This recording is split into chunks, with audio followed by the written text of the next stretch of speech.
नमस्कार दोस्तों, कैसे हैं आप सब। माता रानी की कृपा और भगवान शिव की कृपा से सभी अच्छे होंगे, अपने घरों में सुखी होंगे।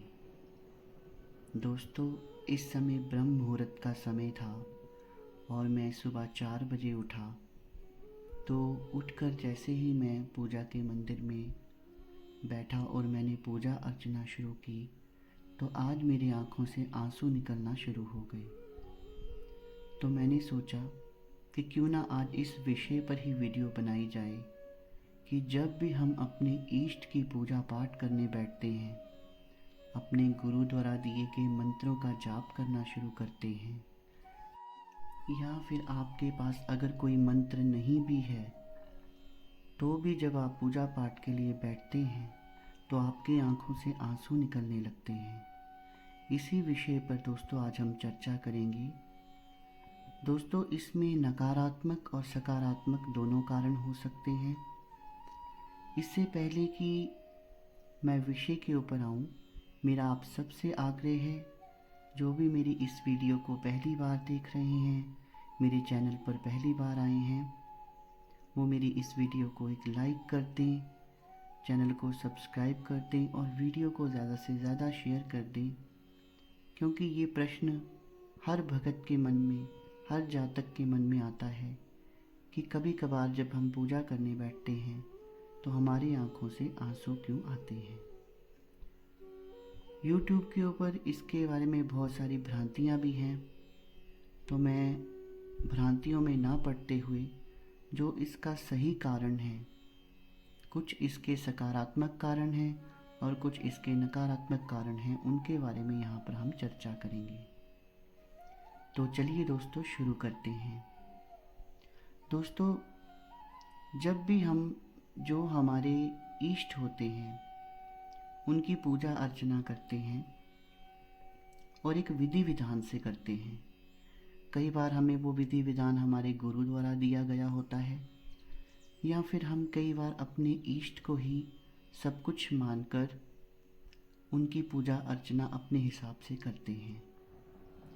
तो कई बार क्या होता है कि जैसे ही हम अपने इष्ट का ध्यान करते हैं और ध्यान के साथ साथ उनके मंत्रों का अगर जाप भी कर रहे हैं, तो कई बार जो हमारे इष्ट हैं उनकी जो आकृति है, उनकी जो स्मृति है, वो हमारे मन में बनना शुरू हो जाती है, जिसके कारण हम भावुक हो जाते हैं और हमारे आँखों से जो है वो आंसू निकलना जो है वो शुरू हो जाते हैं।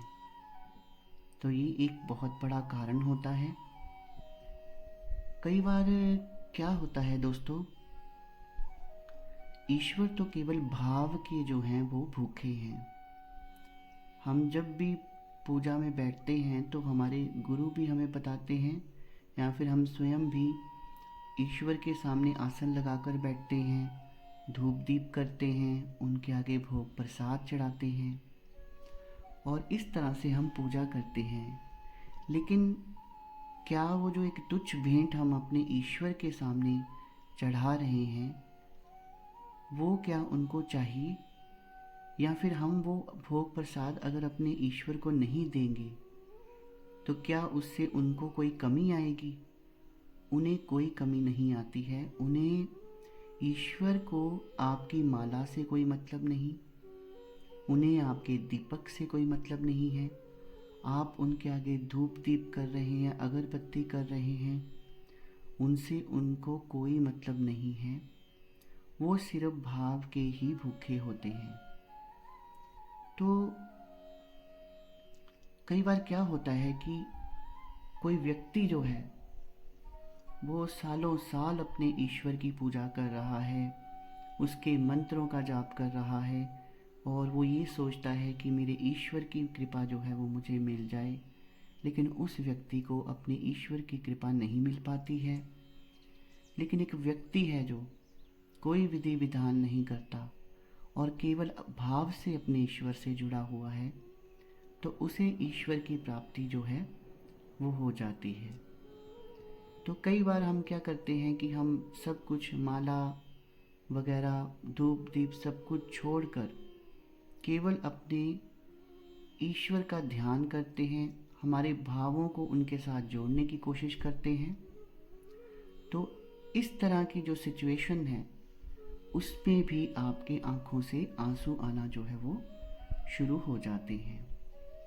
और भक्ति की मिसाल अगर हमारे देश में नहीं मिलेगी दोस्तों तो कहीं नहीं मिल सकती। भक्त प्रहलाद थे, माता शबरी थी, तो ये बहुत बड़े एग्जाम्पल्स हैं भक्ति के। सुदामा थे, सुदामा जो हैं वो आपको पता ही है भगवान कृष्ण के मित्र थे, और जब वो मिलते हैं तो आपको पता ही है तो उनके भाव कैसे बाहर निकलते हैं। अपने भावों के कारण ही अपने मित्र, अपने इष्ट को उन्होंने पाया था, उसके बारे में आप अच्छी तरह जानते हैं। तो दोस्तों, एक कारण जो अगला मैं आपको बताने जा रहा हूँ वो कारण ये भी है, हम उसको पहले साइंटिफिकली समझेंगे, या एक मंदिर का निर्माण जब होता है तो वो कैसे होता है पहले उसे समझेंगे।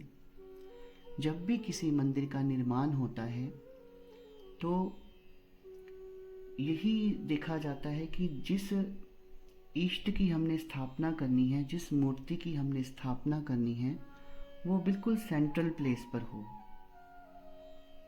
उसका कारण ये है, और सेंट्रल प्लेस पे होने के साथ साथ मंदिर जो है वो ऊपर से पिरामिड की शेप में होता है। फिर बाद में उसका विस्तार जैसे मर्जी किया जाए, पर ये देखा जाता है कि जो मूर्ति की स्थापना है वो बिल्कुल मंदिर के बीचों बीच हो। तो इसका कारण ये होता है कि मंदिर का कनेक्शन सीधा जो है वो यूनिवर्स से होता है, हमारे परमात्मा से, हमारे भगवान से होता है, उस नेचर से होता है। तो मंदिर का शेप पिरामिडल इसीलिए ऊपर से बनाया जाता है क्योंकि तरंगे जो हैं वो सीधी टेम्पल के अंदर आती हैं और बीचों बीच आती हैं जहाँ पर मूर्ति की स्थापना की जाती है।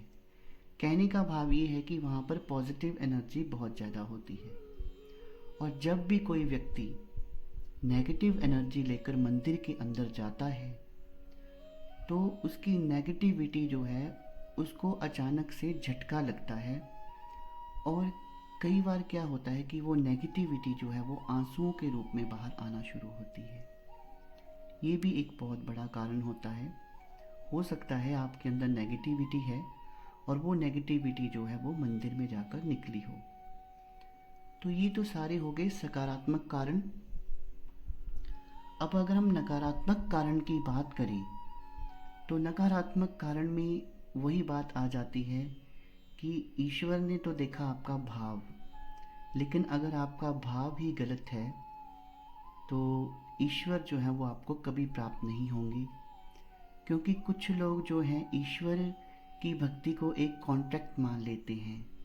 वो सोचते हैं कि मूर्ति के सामने बैठ जाएंगे और बोलेंगे, प्रभु मेरा ये काम कर दो तो मैं आपको ये भोग प्रसाद दूंगा, आप मेरा ये काम कर दो तो मैं आपको ये भोग प्रसाद दूंगा, आप मेरी नौकरी लगवा दीजिए, आप मेरा घर बनवा दीजिए, और मैं इतने लड्डू चढ़ाऊँगा, मैं ऐसे प्रसाद चढ़ाऊँगा जैसे कि ईश्वर उनके नौकर हों। अरे जिन्होंने हमें जन्म दिया है, जिन्होंने हमको पाला है, क्या वो हमारे से कुछ एक्सपेक्ट करते होंगे? या हमारा थोड़ा सा भोग प्रसाद उनको देने से, धूप दीप देने से क्या वो खुश हो जाते हैं, या उस भोग प्रसाद के बिना वो नहीं रह सकते? ये बिल्कुल किंवदंती है, बिल्कुल गलत बात है। हाँ, लेकिन ईश्वर जो है वो व्यक्ति के भाव को देखते हैं, और जब व्यक्ति का भाव सही होता है तो उस पर ईश्वरीय कृपा होनी ही होनी है, इसमें कोई संदेह नहीं है। तो मित्रों, हम बात कर रहे थे नकारात्मकता की। तो उस समय कई लोग क्या करते हैं कि भगवान के आगे जब अपनी शर्त रखते हैं तो रोने लगते हैं, चिल्लाने लगते हैं, दिखावा करने लगते हैं। उस समय भी उनके आंसू निकलते हैं, लेकिन उसमें कोई सकारात्मक बात नहीं होती है। वो केवल अपनी मन की इच्छाओं को पूरा करने के लिए, मन की मंशाओं को पूरा करने के लिए ईश्वर के सामने ऐसा कहते हैं। तो दोस्तों, जो मैंने कारण आपको बताए हैं, चाहे वो पॉजिटिव हैं, नेगेटिव हैं, तो पूजा पाठ के समय आँखों से आंसू आने के यही कारण होते हैं। इनके अलावा जो भी इंटरनेट पर बोला जा रहा है, ऐसा कुछ नहीं होता। केवल जब हमारे भाव ईश्वर से जुड़ते हैं तो हमारी आँखों से आंसू आने लगते हैं। वो भाव जो हैं वो पॉजिटिव यानी कि सकारात्मक भी हो सकते हैं और नकारात्मक भी हो सकते हैं। तो दोस्तों, जो मैंने जानकारी आज आपको दी वो कैसी लगी, कमेंट सेक्शन में कमेंट करके ज़रूर बताइएगा। और मेरी वीडियो अगर आपको अच्छी लगी हो तो मेरी वीडियो को एक लाइक ज़रूर कर दीजिएगा और इसे ज़्यादा से ज़्यादा शेयर कर दीजिएगा, क्योंकि ये प्रश्न जो है वो भक्तों के मन में ज़रूर आता है एक समय जब वो अध्यात्म के मार्ग पर बढ़ते हैं। तो दोस्तों, आपने मेरी वीडियो को देखा, अपने समय को निकाला, उसके लिए बहुत बहुत धन्यवाद। शुभ रात्रि मित्रों।